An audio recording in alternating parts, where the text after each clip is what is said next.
dushyigikije na kwijana amahitamo meza mwagizeyo kumva iki kiganiro. Tunashimishwa cyane no kubona mufite inyota yo kumenya aho ibyiza biri. Gusa nanone iyi ni ingingo yumvikana kubera ko ibyo tubagezaho byose biba byaturutse mu gushaka kwanyu. Uyu munsi abarenga 86% by'abatuye isi bari mu madini atandukanye yizera Imana imwe ariyo Mana ngo yaremye ibiri ku isi byose nk'uko Bibiliya bivuga. Bitekerezwa ko ku isi ari amadini arenga 4000, amwe muri yo afite imyemerere itandukanye n'andi. Imwe muri ishobora kugena imyitwarire runaka no gutuma twitwara bitandukanye nuko twitwaraga tutaracengerwa n'iyo myemerere. Gusa nanone nubwo bimeze gutyo, ibyo tugiye kuganiraho uyu munsi bishobora kugutangaza cyangwa se nanone bikarangira wifashe ku myanya ndangakumiro. Ni ikiganiro kigiye kuvuga ku idini rifite abayoboke basenga bambaye ubusa. Ni idini ribarizwa muri Leta Zunze Ubumwe za Amerika mu gace kitwa Virginia. Aha akaba ariho usanga iri dini rifite abayoboke b'urubyiruko, abana, abakuze, abashesha kanguhe n'abageze mu zabukuru bose basenga bambaye ubusa cyangwa se basenga bameze nk'uko bavutse. Kuri bo nta gishya, ni ibintu bisanzwe. Imihango n'imigenzo bakora babikora bambaye uko bavutse. Pastor ajya imbere y'abayoboke be yambaye ubusa akabwiriza, kandi ababwirije bagafashwa ndetse bakuzura umwuka, ariko nabo ubwabo baba bambaye ubusa. Bamwe muri abo bayoboke iyo bakoze ubukwe babukora bambaye ubusa, ku buryo pasiteri asezeranya umugabo n'umugore bambaye ubusa, kandi birumvikana ko n'abaje mu bukwe baba bambaye ubusa. Aba bayoboke basenga bambaye ubusa rero bahagaze ku myemerere yabo, kandi ubona ko badateze kuyihindura uyu munsi cyangwa ejo. Ibyo bakora byose kuri bo ni ukuri kabone nubwo byaba bigayitse cyangwa se ari amahano kuri bamwe cyangwa se nanone mu maso y'andi moko menshi y'abatuye isi. Birasa n'ibitangaje kubona abana n'ababyeyi babo, urubyiruko, abasaza, abakecuru bose bahurira mu rusengero maze bagafata umwanzuro wo kwemera kwambara ubusa, maze bagahumiriza, bagasenga, bakaririmba, bagahimbaza Imana, bakicara cyangwa se bagapfukama ngo nibwo Imana ibasha kubumva uko bikwiye. Ariko se ni izihe mpamvu zituma abana n'ababyeyi babo, urubyiruko, abakuze n'abashesha kanguhe bemera gusenga bambaye ubusa? Ese aba basenga bambaye ubusa ntibashobora kugirirana irari ryo gusambana cyangwa se gukora imibonano mpuzabitsina babitewe n'uko bambaye ubusa? Abasenga bambaye ubusa iyo barebye abasenga bambaye bababona bate? Munyemerere muri iki kiganiro cy'uyu munsi tuganire ku makuru ajyanye n'iri dini, maze turushaho gusobanukirwa byinshi bijyanye n'iri dini ndetse n'abayoboke b'iri dini basenga bambaye ubusa. Nge tujye kubana muri iki kiganiro nta gushidikanya. Ndi Bernard Kimyumukiza, bahaye ikaze. Nkwibutsa gukora subscribe, gukora share ndetse utere na comment ku biganiro byacu n'amakuru tugenda tukugezaho 5 kuri 5 kuri channel yacu yitwa Uruhembe TV Rwanda. It's church like you've never seen it before. You come as you are. Let's be more listening. Let us hear exactly what you've got planned for us, Father. We ask these things in Jesus' name. Amen. I really don't think God cares what you wear when you worship. The thing is worship. Some of the biggest moments in Jesus' life, he was naked. If God made us that way, how can that be wrong? Do for you, sir. It's a very I'm comfortable in my body. Because there's no pressure to be anything other than who you are. Gusenga ni bimwe mu biranga abahuje imyemerere runaka bitewe n'Imana basenga. Iki ni igikorwa cyo kuganira n'Imana yabo bemera, bakaba bavuga ibyiza ikora ndetse bakayishimira, bakaba banayisaba bitewe n'ibyo bayifuzaho. Gusa nanone birashoboka ko atari ubwa mbere cyangwa se ubwa kabiri wumvise ko ari ibihugu runaka bigera mu gihe cy'ubushyuhe bukabije maze abantu baho bakambara imyenda ituma badashyuha cyane, ku buryo ushobora guhura n'umuntu mu nzira yuzuyemo abandi bantu ku manywa y'ihangu yambaye imyenda hafi ya nayo, wenda yambaye umwambaro uhisha gusa imyanya y'ibanga. Mu bihugu bimwe na bimwe by'i Burayi nka Denmark, kwambara ubusa uri nko ku mazi aho abantu bateranira baje koga mu rwego rwo kuruhuka ni ubushake bw'umuntu, ku buryo wumvishe kwambara ubusa ari byo bikubereye wabikora rwose, ukagenda ukajya mu bantu maze ntibabibonemo ikibazo. Ariko nk'uko twabivuze hejuru, hari idini rifite abayoboke basenga bambaye ubusa kandi kuri bo birabashimisha. Iri dini rifite abayoboke baryo bambara ubusa mu gihe barimo gusenga ryitwa White Tail Chapel. Iri ni itorero riherereye ku kibanza cya White Tail Resort Evo muri Virginia, aho ni muri Leta Zunze Ubumwe za Amerika, kandi umuyobozi waryo mukuru cyangwa se umushumba waryo mukuru yitwa Allen Parker. Uyu munsi itorero ridasanzwe rizwi nka White Tail Chapel ririmo gukora ibishoboka byose mu gutumira no kugwiza abasenga bose kuza uko bameze, mbega nk'uko Imana yabaremye, ni ukuvuga ko bagomba kuza gusenga bambaye ubusa. Umuyobozi waryo mukuru Allen Parker avuga ko hari impamvu nyinshi zatumye abona imbaraga cyangwa se igitekerezo cyo kwemerera abayoboke be gusenga bambaye ubusa. Uyu Allen Parker yabajijwe n'ibitangazamakuru bitandukanye ko igitekerezo cyo gushishikariza abayoboke b'idini abereye umuyobozi gusenga bambaye ubusa cyamujemo, atanga impamvu nyinshi kandi zitandukanye. Nta cyaguhatira kuba ikindi kintu kitari wowe ubwawe. Abasengera hano bambaye ubusa babyitaho, barabyumva. Ni community ifite icyerekezo ndetse ni n'umuryango ufite icyerekezo. Dufite urusengero rwiza muzidukikije ruri ahantu heza. Ibi rero navuga yuko ari impano Imana yampaye. Hamwe mu ho yakuye ibitekerezo ni mu gitabo cy'intangiriro, aho hari inkuru ya Adamu na Eva babanaga mu ngobyi ya Edeni bose bambara ubusa. Hakavuga ko iki ari igihe gikomeye cyo muri Bibiliya. Kuri iyi ngingo Allen Parker akomeza avuga ko kwambara ubusa mu gihe cyo gusenga ari ngombwa cyangwa se bikwiriye kubera ko Adamu na Eva babanaga mu ngobyi ya Edeni kandi bose bambaraga ubusa. Allen Parker rero ashingira ku mugabo wa mbere Imana yaremye ari wa Adamu, aho yamuremye nta myenda cyangwa se umwambaro yari afite, kandi yabaga asenga Imana mu mwambaro we w'amavuko gusa, aho yabaga mu busitani bwa Edeni hamwe n'umufasha we ari Eva, kandi nta soni bagiraga z'uko bambaraga ubusa. Nyuma yo gukora icyaha nibwo babonye ko bambaye ubusa maze batangira kugira isoni.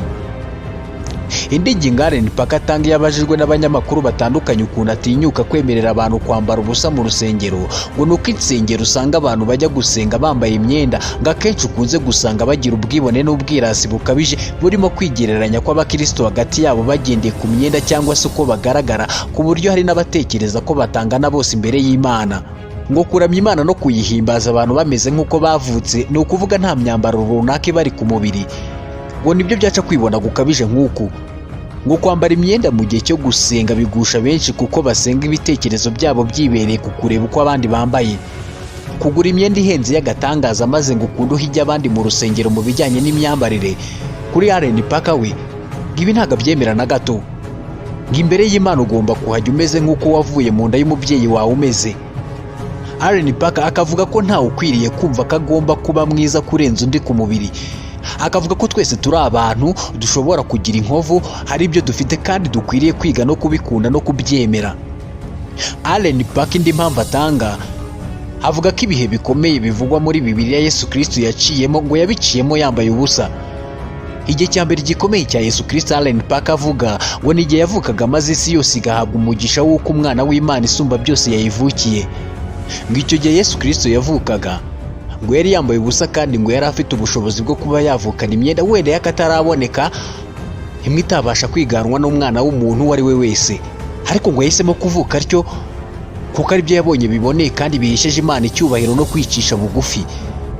Ikindi gihe gikomeye cya Yesu Kristo Allen Parker avuga ngo ni igihe yabambwaga ku musaraba maze hakabaho kubabarirwa ibyaha no gucungurwa kw'abatuye isi.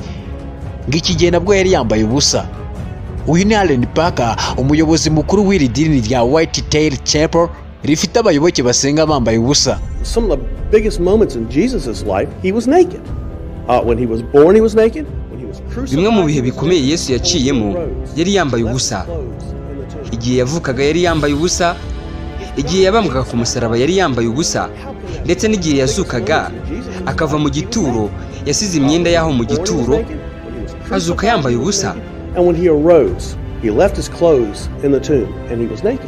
Niba Yesu Kristo ari umucunguzi wacunguye abantu bari ku isi kandi akaba hari ibihe yaciyemo atambara imyenda, ubwo abakristo nabo bagomba gutinyuka kuza ku Mana badafite imyenda mu gihe cyo gusenga.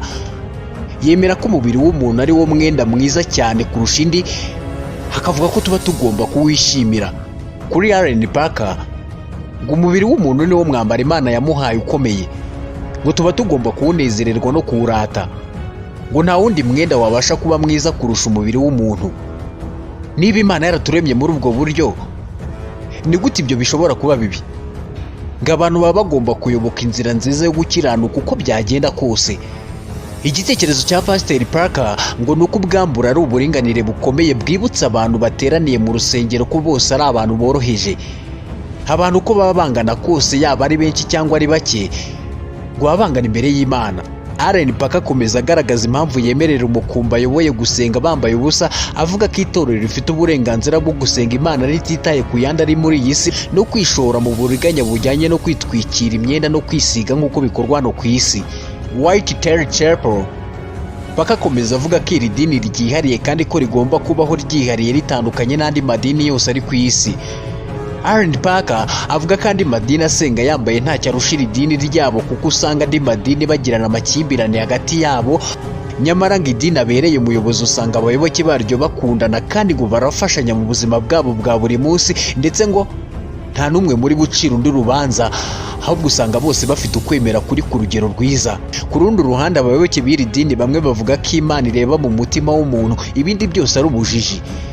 Bamwe mu bagize iri torero bahisemo kwakira neza inzira yo gusenga bambaye ubusa cyangwa se bameze uko bavutse, kandi ntibicuza na gato kuko badateze kubireka. Abayoboke b'iri dini bakomeza bavuga ko iyo wambaye ubusa wirekura cyane ndetse ukarushaho kumva uburyo uri umuntu, ukirinda gushukwa n'imyambaro wambaye ngo ikubeshye kuri ikindi kiremwa kiri hejuru y'ibisanzwe. Wumva ko uri umuntu usanzwe kandi ukumva ko ukwiye kwicisha bugufi no kutishyira hejuru. Bakomeza bagaragaza ko kwambara ubusa ari igikorwa cy'ubuzima gishimisha kuko aricyo gifasha kuruhuka no gutuza, maze buri umwe akabona ko ari ishusho ya mugenzi we. Ibi rero bifasha abantu kwiyumvanamo no kutagira amakimbirane ya hato na hato. Abarebera ibintu ku ruhande nabo bashyigikiriye imyemerere yo gusenga bambaye ubusa bavuga ko mu rusengero atari ihuriro ry'abakiranutsi gusa, ahubwo ngo ni n'ihuriro ry'abanyabyaha. Bati mu gihe dusenga twebwe roho zacu ziba ziri kumwe, turubahana kandi buri umwe mu bo duhuje ukwemera acira mugenzi we bugufi ku buryo bwose bushoboka, mbega n'umuryango mwiza wishimira uko ubayeho. Buri cyumweru iyo ugiye gusenga muri uru rusengero cyangwa se muri iri dini rya White Tail Chapel, urahasanga Robert na Kate bakoze ubukwe bambaye ubusa, dore ko babukoreye muri iri dini. Aba bombi bahisemo kwiyambura no gukora ubukwe bambaye ubusa imbere y'umuryango wabo n'inshuti zabo. Gusa bahura bwa mbere ntabwo bari abanyugeste cyangwa se abo mu muryango wambara ubusa, ariko nyuma y'iminsi mike baje kujya mu rukundo ndetse baje no gukora ubukwe muri uru rusengero bambaye ubusa. Aba bombi barashakanye ndetse bahinduye isura y'ukuntu abantu bafataga umuhango w'ubukwe gakondo mu gushyingiranwa kubera ko bakoze ubukwe bambaye ubusa. Aba bombi rero bavuga ko iri torero ryabahaye kumva ko ari umuryango umwe w'abakristu. Robert na Kate ni bamwe mu bashakanye cyangwa se mu bakoze ubukwe bambaye ubusa muri chapeli. Ku bwa Robert havuga ko abakristu bashishikajwe no kumva ijambo ry'Imana kuruta gusesengura imibiri y'abambaye ubusa. Gusa nanone ibi byo kwambara ubusa si biri muri iri dini White Tail Chapel, ahubwo ibi ni ibintu byatangiye kubaho kera cyane.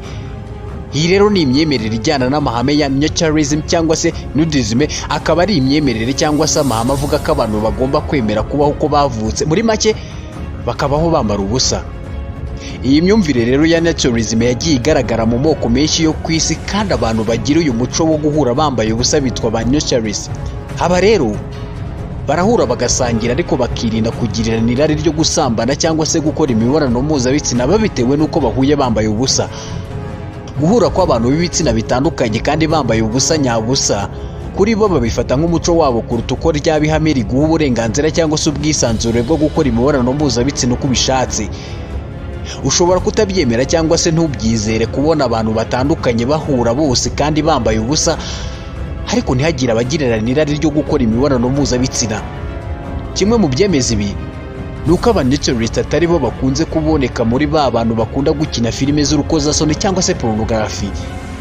Uyu ni Pama Milinaire, afite imyaka 28, akaba umwe mu banaturalists, kandi kuri we kwambara ubusa ntabibonamo ikibazo cyangwa se impamvu zatera umuntu gukora imibonano mpuzabitsina mu gihe atabigambiriye.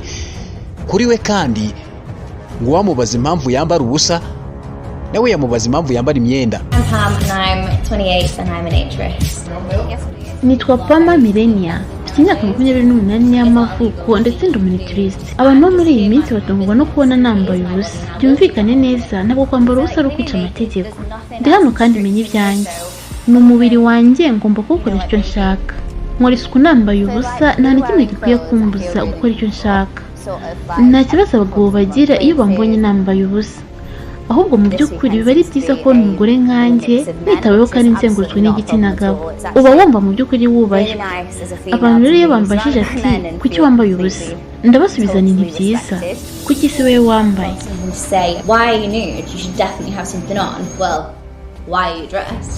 Birashoboka ko kuba mu buryo ushaka bishimisha cyane mu gihe utabangamiye umuryango mugari tubamo. Iyo abanyucuritse baba bari mu bikorwa bibahuza nko gutambagira mu rwego rwo kwidagadura bari kumwe bishimye cyane, bose baba bambaye ubusa kandi buri wese aba ameze nk'uko yavuye mu nda ya mama we ameze, kandi ibi birabashimisha cyane ndetse n'abatari bo bashobora kuza bakisungana bambaye ubusa. Ibihe byo guhurira ahantu runaka bambaye ubusa babikora bagambiriye kuruhuka no kunezerwa, maze bikaba ari ibihe byiza kuri bo by'akataraboneka. Ugasanga barimo gutambagira baseka cyane, ukabona ko bishimye bitagira gitangira, mbega baba bisanzuye ku rugero rwo hejuru.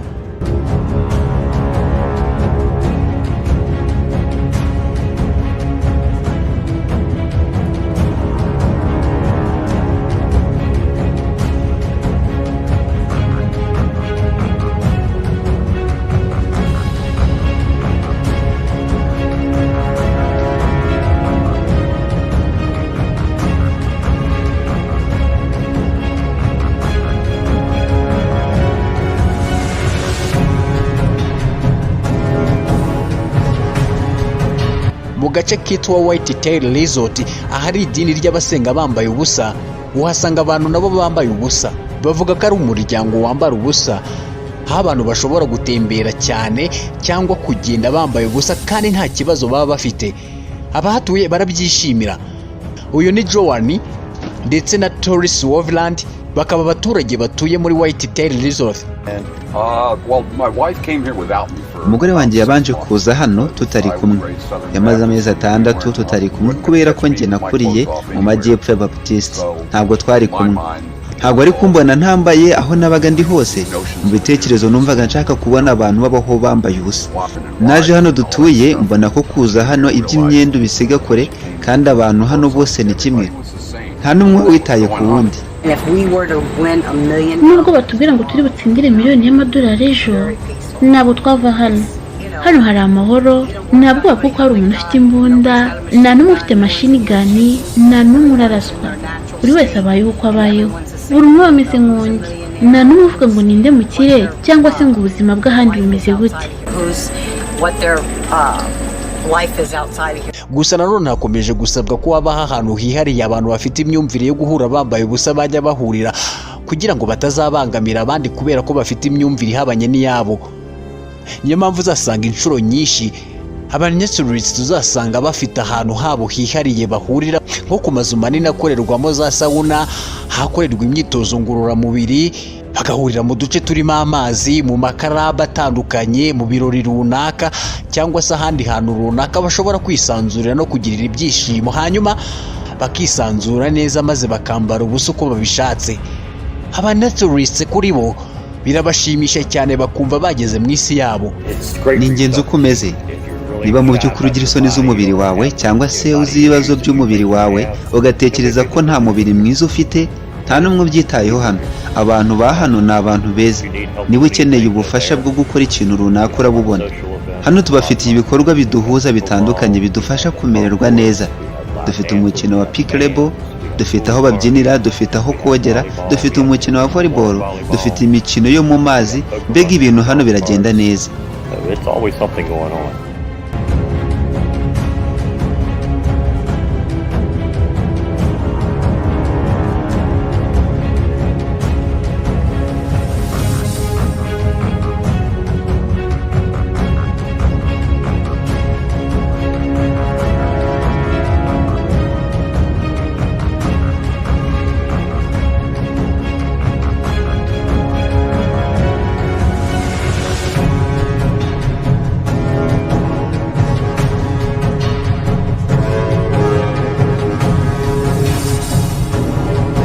Amateka agaragaza ko ibikorwa rusange byo kwambara ubusa byaje na mbere, dore ko byaje mu mwaka w'1178 bihereye mu gihugu cy'Ububiligi. Mu bihugu nk'Ubudage, Ubwongereza no mu bindi bice by'Uburayi, uyu muco watangiye kwakirwa mu mwaka w'1930. hagati y'umwaka w'1906 n'1908 nibwo ibitekerezo biha abantu uburenganzira bwo kwambara uko bavutse mu gihugu cy'Ubudage byatangiye, bikozwe n'impirimbanyi mu gukwirakwiza ibitekerezo byo guha abantu ububasha cyangwa se uburenganzira bwo kubaho uko bashatse bambara ubusa, ariwe Richard. Zimwe mu ngingo yagiye agarukwaho cyane mu nyandiko ze zivuga ko abantu bari kumwe bambaye ubusa bari mu ruhame bibafasha kumva bareshya hari bamwe, ikindi bibafasha kumva batekanye mu mitekerereze yabo kandi bakagira ubuzima bwiza bwo mu mutwe. Ibi kandi R&D Parker nawe yabigarutseho. Uyu munsi uyu muco cyangwa se imyemerere yo kwambara ubusa maze ubundi abantu bagahura bameze uko bavutse wamaze gusakara no mu bindi bihugu cyangwa se mu bindi bice bitandukanye by'isi. Abafite indi myemerere itandukanye n'iy'abasenga bambaye ubusa buri iyo bumvise ibi bahita bavuga ko isi igeze ku musozo cyangwa se igeze mu minsi ya nyuma. Gusenga Imana wambaye imyenda runaka no gusenga utambaye cyangwa se umeze nk'uko wavutse byangiza iki mu bijyanye n'iyobokamana? Ese bishobora gushyira itafari ku buryo Imana yakira amasengesho y'aba bombi mu buryo butandukanye? Ese isi yacu yabigeze ku iherezo ku buryo abantu batangiye kwikorera ibyo bashaka ku buryo byafatwa nk'ikizira ku bandi? Ese isi yacu yabigeze ku iherezo ku buryo abantu batangiye kwikorera ibyo bashaka ku buryo byafatwa nk'ikizira ku bandi? Ese nanone ubu bwaba ari uburyo bushya cyangwa se amayeri yo kwigarurira no kwigwizaho abayoboke benshi ku idini runaka? Ni irihe dini risengera mu kuri no kwizera koko? Ni irihe dini riyobya abantu? Ni nanjye iki kiganiro, ni ikiganiro muba mwateguriwe kandi mukagezwaho nanjye Bernard Nshimyumukiza. Ndabifuriza kubona ibyiza byose mwifuza.